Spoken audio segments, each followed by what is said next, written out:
Hi, everyone, and welcome to another round of the Edward Jones Chatting Cage. I am JB. You know me. I'm in the cage very often, and this time, four-time World Series champion Jeff the Thunder Nelson joins us in the cage. Jeff, are you stoked? I know you're excited. You'd love to take your hacks in the cage. Come on. For a pitcher, it's great. Oh, I do. I didn't know my name was Thunder. Though. It's not. I had no idea that was. If you were right now, I'm just standing along the first base side, waiting to get drilled by one of the Rays players to take a batting practice. You're right. I was just riffing there, which is not a name at all. But if you were to take on a pro wrestling persona, Jeff Nelson, what would Jeff the blank Nelson? What would it be? that might I need a.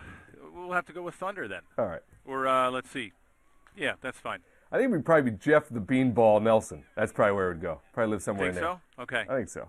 Never or saw. Just Nelly, whoa Nelly, something like that. I don't know. Whoa Nelly be pretty good. Or you have to come up with some mean stuff. Yeah, or you come up with something mean. Totally. Never saw an inside pitch you didn't love. That's Jeff Nelson. This is the Edward Jones Chatting Cage. No. Can't do that anymore anyway. We'll see if that's a question here in the cage. Can't throw inside anymore. Game's changed. That's Nelson. I'm JB. You know how the cage works. If you're on a laptop or something that has a webcam, fire it up, get in line, push the button, join the show, get some FaceTime with a World Series champ, Jeff Nelson. Also, hashtag Chatting Cage is the way that you can also communicate. The kids use the Twitter and the internet and the hashtags, and that's what we do. And then I read those to Jeff, and he answers. It's pretty awesome. We're going to go to Twitter now. At Chris_InCharge wants to know, Jeff Nelson, who was the toughest hitter you ever faced with the game on the line? Ooh, you know what? It's the little guys. It's like the little middle infielders. The big home run hitters I didn't have a problem with because they had some holes in their swing, and I was a strikeout pitcher. It's the little guys that are contact guys, like Omar Vizquel was really tough because they didn't strike out very often, and their strike zone was small. So I either would hit them, they'd bunt for a hit because I'm a big guy. I don't really get off the mound that well. Didn't like when they bunted anyway, but it was always the little guys, little scrappy ones. David Eckstein was a guy that used to play for the Angels. Probably like 5'5". Strike zone was real small. Put a little short hack or short swing on the ball. They were the toughest guys, the ones you can't strike out. All right. Well, there you have it, folks. That's your answer. That's the tough guys with the little guys, the scrappy guys for Jeff Nelson. We'll go back to Twitter now. This is from @AwesomeAllen11. Jeff, would you have liked an opportunity to be a closer in your career? I did. I had some opportunities to go. And that's also to leave the Yankees. I didn't want to do that. I wanted to try to set up for the best closer in the game, and that was Mariano Rivera. I could have went somewhere and closed and been the ninth inning guy on probably losing teams, but I liked my role, the seventh, eighth inning. Now money is outrageous for all the roles, but back then it was starter or closer money. But I like what I did. I like coming in the seventh, eighth inning with the game on the line, and I like to win. And the best place to do that was New York back then.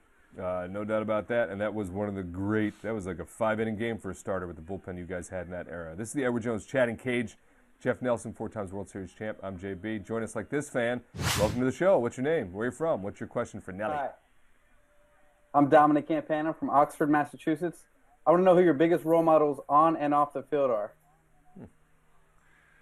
Ooh, the biggest role models on the field. Well, I grew up in Baltimore, so I watched a lot. Even though he was before my time, Jim Palmer was a big hero, and also Dave Winfield as far as baseball players. I did wear number 43 for Dennis Eckersley only because I kind of, modeled myself as far as the angle that he threw at as where I threw at, kind of 3/4, so I wanted to wear a 43. But as far as players, it was Dave Winfield and also Jim Palmer. But off the field, you got to say your mom and dad. They're your biggest influences. My dad was a Maryland State policeman for like 43 years, so I had to watch my P's and Q's. I had to sneak around a lot so I didn't get in trouble. Dad was on it. Probably a on a regular basis. He was a big man. He was 6'4", 250. I mean, that wasn't one guy you wanted to cross. And then I also presume armed on a regular basis. So yeah, you don't want to cross him at all. yeah, because if you could outrun him, he'd just shoot you. Outrun this. All right, this is the Edward Jones Chatting Cage. That's Jeff Nelson. You saw Dominic get in line and join the show. That's how it works. Hashtag Chatting Cage is the way to go. We go back to Twitter now. This is like picking your favorite kids, Jeff, which is also a great question. Which your daughter's your favorite, but we're not doing that. Pick my favorite kid? That's a question? No, we'll do it the other way. Which of your 4 World Series meant the most to you? Oh, all of them were great, but it has to be. You get asked all the time. Is 2000 when we played the Mets? I work it with you guys, and we have a lot of Met fans, and I love to rub it in. I really love the action in the city. That you saw two houses together. One was a Yankee fan, one was a Met fan, and they're battling it out during the Subway Series. I don't think the rest of the United States cared, but it was unbelievable in New York and unbelievable at that time, and especially the Mets. Talked a little trash, said they were going to beat us in 5. We were getting old. And we wound up winning that in 5, but that was my favorite one. There you have it. And Mets fans both in the office and around the city, thank you for that answer. That's something we'll keep in mind when we get to see you. And they know it, because I'll wear the 2000 ring to rub it in every now and then. Jeff Nelson in the Edward Jones Chatting Cage. I am JB. We have lots to go. Now remember, get in line, join us in the show, get FaceTime with Jeff, get your question, and then say your own question, as opposed to myself reading Twitter like this. We go back to Twitter, and this one is... and I like this one, and maybe we'll find out more because we just talked about your dad and his profession earlier on. This is from @joy_yay. What would you have done as a career if baseball had not worked out? I probably would have been, similar to what my father did, but I would have went into the FBI. I was always fascinated by that. And I got to go to work with my father a few times, on some, speed traps and run radar every once in a while, and hung around him when they were, he played on the state police softball team and basketball team, so I got to hang around that quite a bit. I just wanted to go to the next level. I probably would have been FBI agent. Have you ever thought, since you've retired, of going ahead and trying to join the FBI? Well, I can't run, so that would be a big deficit. My right side of the body, even though you think I look okay, is all beat up. I can't even move my right side of the body. So I can shoot a gun though. I was a big hunter, so that would probably make up for some of it. But I love the investigating part, and I loved what they do. I got to know a lot of them throughout my time in baseball. So if I could, not now, but if I could, and I wasn't a baseball player, I would love to do that. All right, there you have it. That's a good insight. We go now to the EDJ question of the day. Are you ready, Jeff Nelson? I'm ready. Here it is.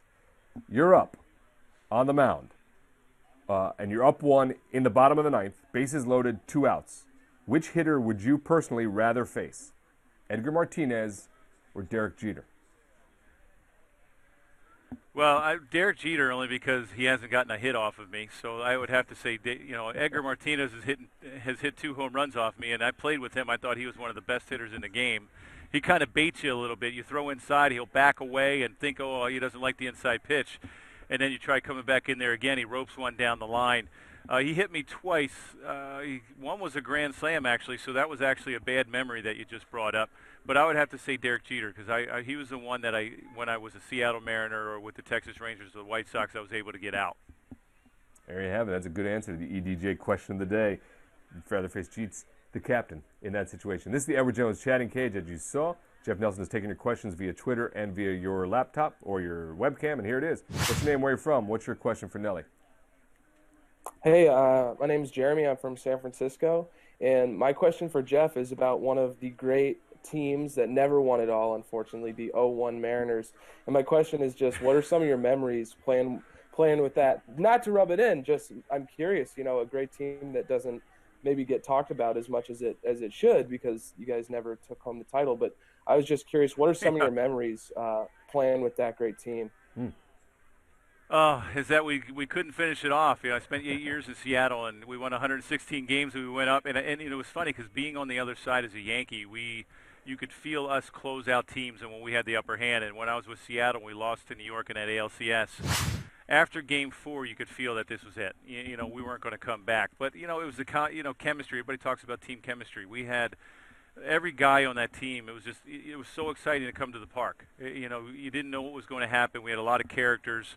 I bet you our starting rotation, not too many guys could actually name, because we didn't have a lot of great name starters.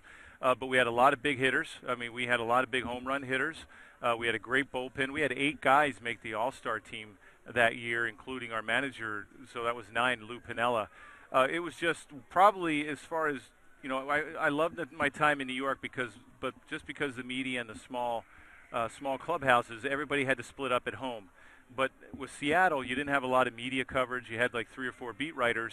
So we were able to do a lot of things together, whether it was home or away, and especially on the road. We had maybe, if we had 25-man roster, we probably had 23, 24 guys that we would hang out at some point during the night on the road. So it was an incredible time. The guys are the part that I remember the most.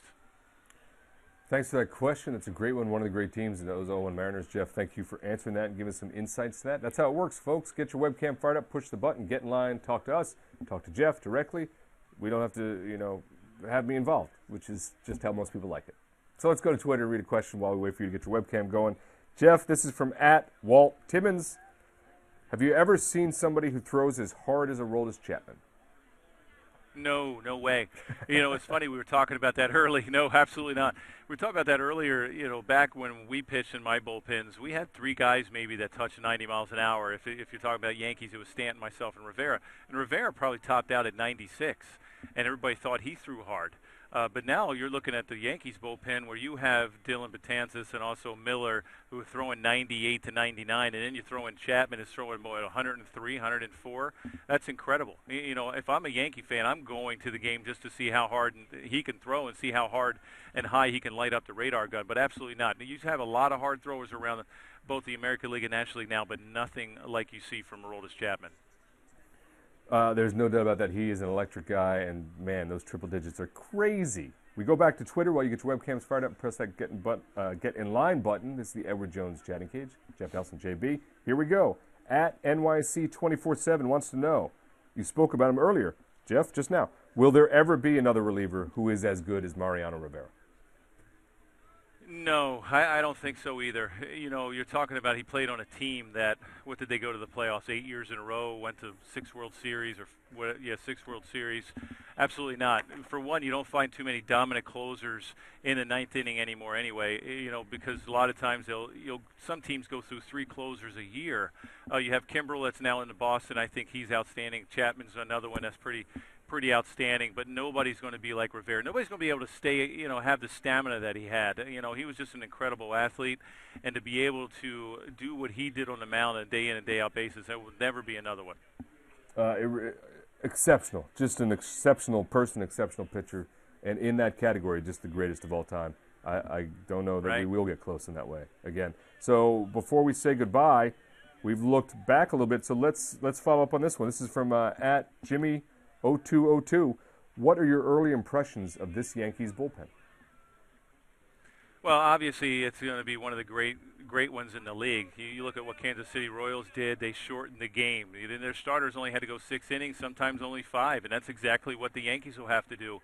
If their starters aren't that, they don't give you length. They don't go deep into the game. Sabathia, 167 innings, led the Yankees last year, and they were a playoff team. Usually you have at least 2 guys that go over 200 innings. They didn't have anybody close to 200 innings. So that's going to happen again. I don't know if anybody will even reach 180 again. They don't have to. When you have 3 guys that can cover the 7th, 8th, and 9th inning, the only thing, and Girardi does a great job at doing it, is limiting their appearances so they stay healthy the whole entire year and don't burn out.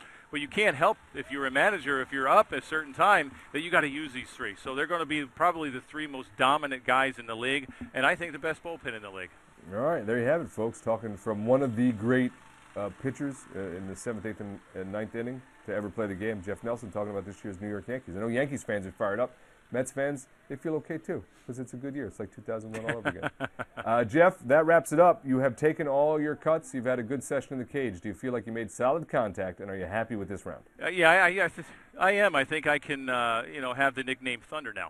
You have earned it. Well done. We'll work on that too before we put you in the octagon, before we get things going in the second career. Sounds good. Non-FBI version. That's Jeff Nelson. I'm JB. We'll see you on the next round of the Edward Jones Chatting Cage.